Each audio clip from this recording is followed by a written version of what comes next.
Sri Krishna steered the chariot toward Yudhisthira's tent. When they arrived, Yudhisthira welcomed both Sri Krishna and Arjuna with joy. Thinking that Karna had been slain, Yudhisthira turned to Arjuna and said, "Congratulations, my brother! At last, you've killed Karna. I've been waiting for this moment my entire life." Arjuna was shocked by Yudhisthira's words. Before he could respond, Sri Krishna explained, "Noble one, we've heard that you were severely wounded by Karna. Arjuna came to check on your well-being. But fear not, he is on his way to fight and defeat Karna."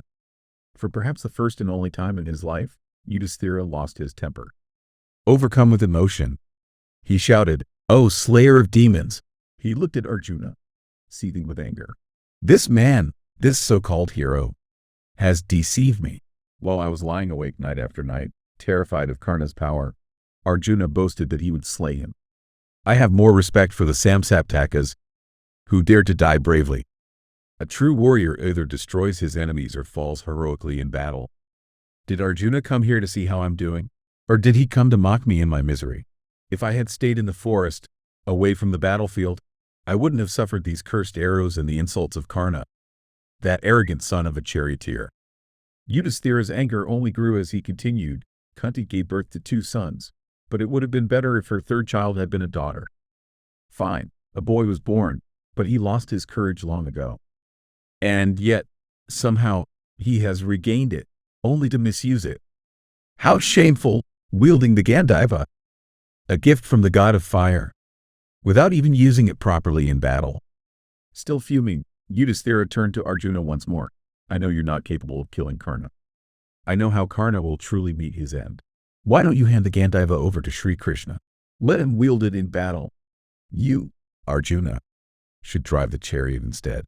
If Sri Krishna fights, Karna will be dead within moments." Arjuna was deeply hurt and furious. His emotions took over, and in a rage, he drew his sword, lunging toward Yudhisthira, his body drenched in sweat. Sri Krishna, calm as ever, stood silently between the 2 brothers, smiling. Arjuna, consumed by anger, said, "Sri Krishna, I made a vow to kill anyone who dared to ask me to give up my Gandiva. Step aside, I must fulfill that vow." Yudhisthira, bitter and despondent, responded, "Achyuta, let him go. Let me be free from this burden of sin. Let history remember that Arjuna, in his weakness, killed his own brother because he couldn't handle the pressure from Karna. This war was never my choice." But Sri Krishna tightened his grip on Arjuna's hand, preventing him from striking. Arjuna, still fuming, turned to Yudhisthira and said, "How dare you accuse me when you are the real one at fault, brother? You're the one who gambled away our kingdom. It's because of you that Panchali was humiliated in the Kaurava court." He continued, "Your foolish actions have caused our mother, Kunti, to suffer endlessly.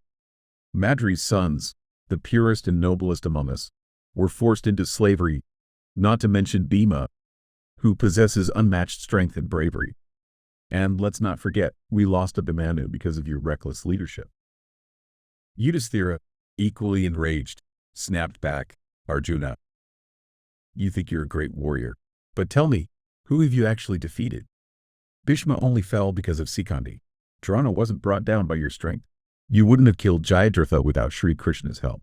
And now, you can't even face Karna, the son of a charioteer. It's Krishna who deserves all the credit for your glory. You've always thrived on his power, not your own. You don't deserve the reputation you've gained through Krishna's grace. To be honest, I'd rather be killed by your hand than continue living this life of dishonor," Yudhisthira said, his voice heavy with despair. By this point, Arjuna was overcome with regret. He lowered his sword and said, "I see my mistake now. Sri Krishna, my vow made me lose my senses. How could I even think of attacking my own brother, the most noble person to walk this earth?" Sri Krishna, always calm, spoke, "You've fulfilled your vow, Arjuna. You've committed an act of character assassination, which is far worse than physical violence." Still gripped by guilt, Arjuna cried out, "I am the warrior who defeated the Kalakiyas and Nivatakavachas. I have sat on Indra's throne. I've slain the mighty Samsaptakas. And yet, as a mere mortal, I let Dharmaputra's words get under my skin, letting my pride push me to the edge. I shouldn't have reacted like that. I regret everything. I won't kill him. Instead, I'll end my own life, cut my throat to atone for this." Yudhisthira, shocked by his brother's words, began to cry uncontrollably. Sri Krishna, still smiling, said, "Arjuna, you've already killed yourself. Your pride has done the job for you. Self-praise is the same as self-destruction.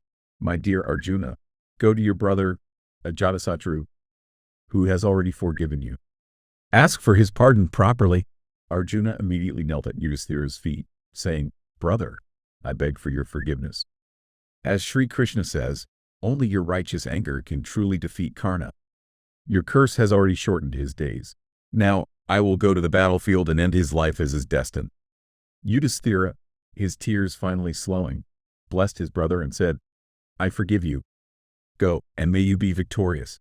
The intense argument between these two beloved brothers, one fueled by anger and the other by remorse, has sparked much debate over the years. How could such a quarrel stain the ideal bond of brotherhood, a bond revered by millions for centuries? Why did Vyasa, the great sage, allow this moment of discord between Arjuna and Yudhisthira to take shape in his epic? In fact, Vyasa could have easily glossed over this difficult moment between Arjuna and Yudhisthira. Yet, he chose to address it in great detail, never shying away from the uncomfortable truths that surfaced in their quarrel. Neither the original author nor the later editors of the Mahabharata made any effort to hide such harsh realities, which only enhances the epic's authenticity and value. Conflicts and differences of opinion are inevitable, even among the closest of companions, dearest friends, and beloved brothers. The Mahabharata delves deep into the vast ocean of human psychology, much like the mythological story where both Halahala, the great poison, and Amrita, the nectar of immortality, emerged from the churning of the ocean. Along with them came treasures like the Kalpa Vriksha, the wish-fulfilling tree, and Kamadhenu, the divine cow that grants any desire. Similarly, the epic lays bare the full range of human nature, its contradictions, complexities, and emotions. When seen from the right perspective, this scene between Arjuna and Yudhisthira offers a profound understanding of the depths of human psychology, highlighting both the strengths and vulnerabilities even in the greatest of heroes.